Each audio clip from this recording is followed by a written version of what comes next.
Back in the day, it was the place to take the family.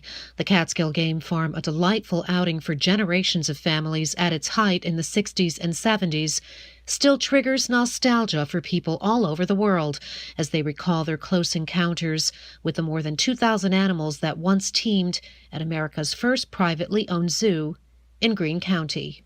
We have over 8,000 or 9,000 followers on Facebook. In January alone, I put a post up that just said we revamped the website, and it had 66,000 views in 24 hours.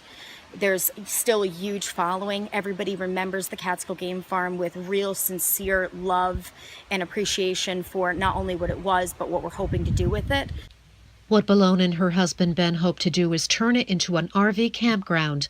The couple bought the 206-acre property 4 years ago, but progress has been slow as they wait for a financial backer to step in. You know, I'm a wedding planner. My husband's a contractor. We don't really move in circles where you find investors for projects.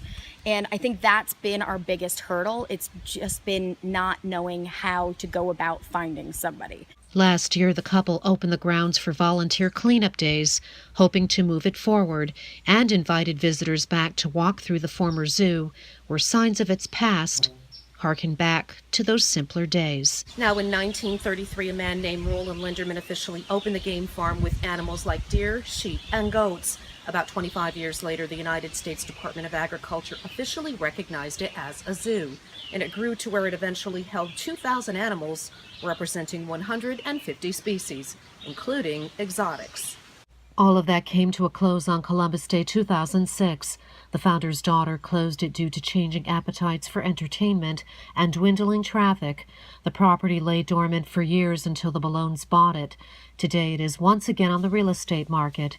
Even so, the Balones are holding on to hope that someone with money will back their dream. But if that doesn't happen, they're keeping their options open.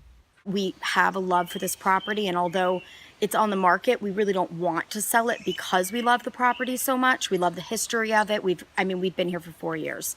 It's part of us now. So if we were to sell it, it would be a very long conversation with my husband before we chose to sell it, and it wouldn't be just to anybody. In Catskill, I'm Paula Mitchell for HVNN.com.